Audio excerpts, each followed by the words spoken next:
नमस्ते दोस्तों। आज मेरे भाई मेरे घर सोने आए थे, लेकिन उनके आने की वजह से मैं उन कामों को नहीं कर पा रही थी जो मैं आमतौर पर रात की अंधेरी रात में करती हूँ। इन कामों में मुझे बहुत शांति मिलती है, लेकिन क्या मैंने कभी सोचा था कि आज रात ऐसा कुछ होगा कि मैं पसीने में भग जाऊंगी। उन्होंने बस 2 अंगुलियों से मुझे पागल कर दिया और अब मैं आपको वो सब बताने जा रही हूँ। मेरा नाम संगीता है, मेरी उम्र 29 वर्ष है और मैं अभी तक अविवाहित हूं। मैंने कभी शादी नहीं की और सोच रही थी कि शायद मैं कभी शादी नहीं करूंगी एक बार। यार, मैं धोखा खाया था और उसी दिन से मैंने प्यार करना छोड़ दिया, क्योंकि मैंने तय कर लिया था कि मैं कभी भी किसी लड़के के जाल में नहीं फंसूं। यही कारण है कि मैंने शादी नहीं की। मैं एक कॉलेज में प्रोफेसर हूं, एक भारतीय लड़की, सुंदर, शिक्षित और स्मार्ट। मेरे शरीर और मन पर आधुनिकता का प्रभाव पड़ा है, लेकिन पिछली रात मेरे भाई के साथ जो हुआ, उसके बाद से बहुत कुछ बदल गया है और मेरे विचार भी बदल गए हैं। अब मुझे लगने लगा है कि अगर कोई अच्छा लड़का मिले तो शादी कर लेनी चाहिए। पिछली रात की बात बताती हूं।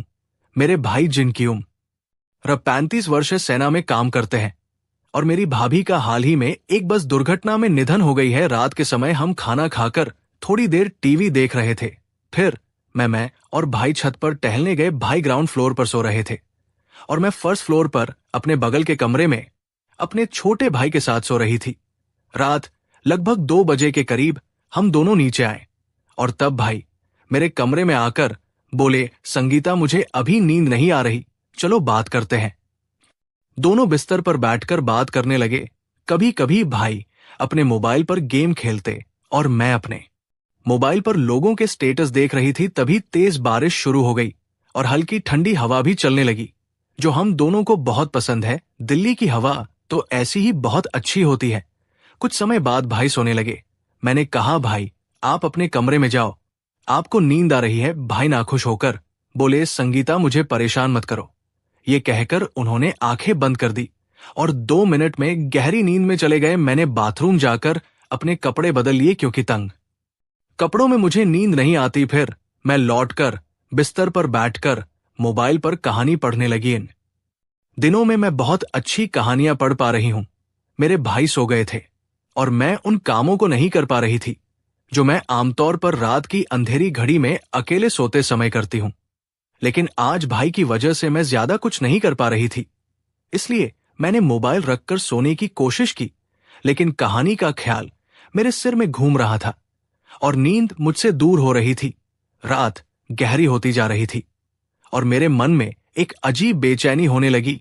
नींद तो थी ही नहीं और सिर में वो कहानी चल रही थी जो मैं सोने से पहले पढ़ चुकी थी। उस कहानी ने मेरे अंदर एक अजीब उथल पुथल मचा दी थी और मैं खुद को शांत नहीं कर पा रही थी। भाई पास ही सो रहे थे और उनकी खर्राटे की आवाज मुझे और अधिक विचलित कर रही थी। अगर वो वहां नहीं होते तो शायद मैं खुद को उस कहानी का हिस्सा बना लेती और वे सब काम करती जो मुझे रात की अंधेरी घड़ी में अकेले पसंद है। लेकिन रात का ये अनुभव थोड़ा अलग था। मैं अपने ही विचारों में डूब गई थी। अचानक भाई ने करवट बदली और सीधे बैठ गए। मेरी आंखें अनजाने में उसी ओर चली गई और जो मैंने देखा उसे देखकर मुझे शर्म आ गई।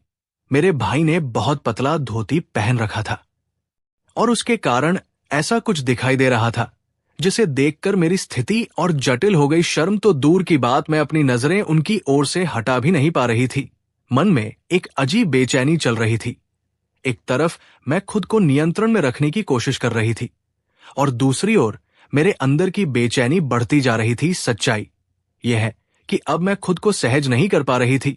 हर पल ऐसा लगता था कि अगर मैं खुद को नियंत्रण में नहीं रख सकी कि तो कुछ भी हो सकता है और इस स्थिति से बाहर निकलना मेरे लिए असंभव हो जाएगा। मेरे दिल की धड़कन तेज हो गई और मन में डर समाने लगा कि अगर कुछ गलत हो गया तो भाई मेरे बारे में क्या सोचेंगे। भाई की नजरों में मैं कैसे दिखूंगी, ये सवाल मुझे और भी बेचैन कर रहा था। लेकिन दूसरी तरफ मेरे मन में एक गहरी इच्छा भी थी जो मुझे बार बार उसी दिशा में खींच रही थी। जैसे मैं जो सोच रही हूं उसे पूरा कर दूं। मेरे भीतर का द्वंद अब चरम पर था।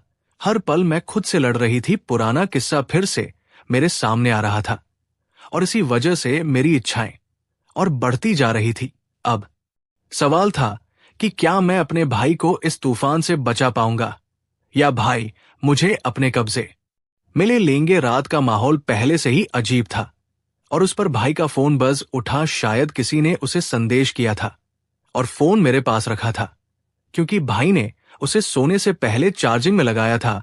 भाई गहरी नींद में थे, लेकिन फोन पर एक के बाद एक संदेश आ रहे थे और उनकी आवाज मेरी बेचैनी को और बढ़ा रही थी।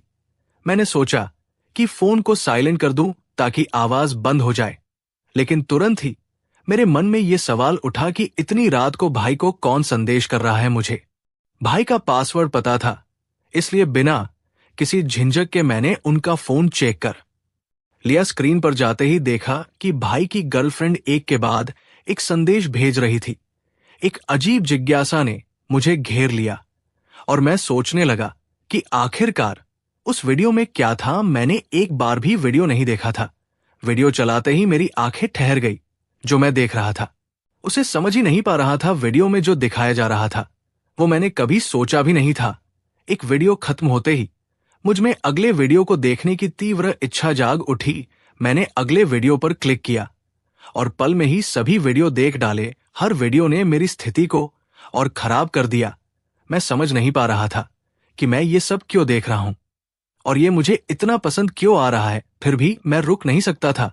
मेरे हाथ कांप रहे थे, लेकिन मेरी आंखें स्क्रीन से हिल नहीं रही थी। समय बीतने के साथ मेरी बेचैनी बढ़ती जा रही थी। मैं अपने साथ लड़ाई कर रहा था। मैं क्या कर रहा हूं? ये सवाल बार बार मेरे दिमाग में घूम रहा था, लेकिन मैं खुद को नियंत्रित नहीं कर पा रहा था। उन वीडियो ने मेरे अंदर का तूफान और बढ़ा दिया था। अब मेरे अंदर एक अजीब साहस आ गया था, या कह सकते हैं कि मैं अपनी इच्छाओं के सामने बेबस हो गया था। मैंने तय कर लिया था कि जो होगा देखा जाएगा। अब मैं वही कर रहा था जिसे मैंने लंबे समय से रोकने की कोशिश की थी। मेरे हाथ कांप रहे थे, दिल की धड़कन तेज हो रही थी। मैं धीरे धीरे भाई के पास गया और उनके बगल में लेट गया। कुछ ऐसा हुआ जैसे कुछ भी नहीं हुआ हो। सब कुछ हड़कंप में पड़ गया था, लेकिन मैंने खुद को संभाले रखा। थोड़ी देर तक मैंने सोने का नाटक किया ताकि अचानक वे जागे तो ये सोचे कि मैं गहरी नींद में हूं। दिल की धड़कन तेज हो रही थी, लेकिन मेरे चेहरे पर शांति का चिन्ह था। फिर मैंने धीरे धीरे अपने पैर भाई के ऊपर रख दिए, जैसे कि सोते हुए अनजाने में एक पल के लिए रुक गया और भाई हिलने का इंतजार कर रहे थे, लेकिन कोई हलचल नहीं हुई। वो अभी भी गहरी नींद में थे। मैं उनके पैरों के नीचे उनकी गर्मी महसूस कर रहा था और उनका शरीर शांत था, लेकिन उनके मन में एक और कहानी चल रही थी। मेरे पैरों के नीचे उनकी आकाश स्पष्ट महसूस हो रहा था और उनकी आवाज ने मेरे अंदर की सभी जटिलताओं को और बढ़ा दिया। मेरा दिल धड़क रहा था और वो डर जो मुझे हमेशा रोकता था अब स्पष्ट हो रहा था। अब मैं खुद को नियंत्रित नहीं कर पा रही थी। जैसे जैसे समय बीत रहा था मेरी इच्छाएं और मजबूत हो रही थी। मुझे पता था कि अगर अब खुद को नियंत्रित नहीं किया तो ऐसा कुछ होगा जिसका लौटना संभव नहीं होगा। लेकिन कुछ ही क्षणों में मेरा मन और मन जैसे लड़ाई कर रहे थे और मैं धीरे धीरे अपने दिल के पास हार रहा था। मैंने ने फिर से अपने पैर हल्के से हटा लिए ताकि समझ सकूं कि उनकी नींद कितनी गहरी है, लेकिन कोई हलचल नहीं हुई। अब मेरा मन ठंडा हो रहा था और सिर्फ एक ही बात मेरे मन में घूम रही थी। रात और सन्नाटा मेरे अंदर एक तूफान पैदा कर रहा था। हर सेकंड मेरा साहस बढ़ रहा था। मैंने जो कदम उठाया था अब उससे पीछे हटना संभव नहीं था, लेकिन तब मैं नहीं जानता था कि वो सो रहा नहीं था। दरअसल वो गहरी नींद में नहीं था, बल्कि शुरू से ही सोने का नाटक कर रहा था। मेरे हर कदम का वो पहले से ही जानता था। मैंने जो अनजाने में किया था, भाई ने जानबूझकर देखा। शायद मुझे दंड देने के लिए भाई चुपचाप लेटे थे। मुझे बिल्कुल नहीं पता था कि उनकी आंखें बंद होने के बावजूद उनका मस्तिष्क पूरी तरह से जाग रहा था। मेरे दिल में जद्दोजहद चल रही थी, लेकिन भाई की कोई प्रतिक्रिया ना देखकर मैं और उत्साहित हो गया। ठीक उसी क्षण जब मैं और कुछ करने जा रहा था, उन्होंने अचानक आंखें खोल दी।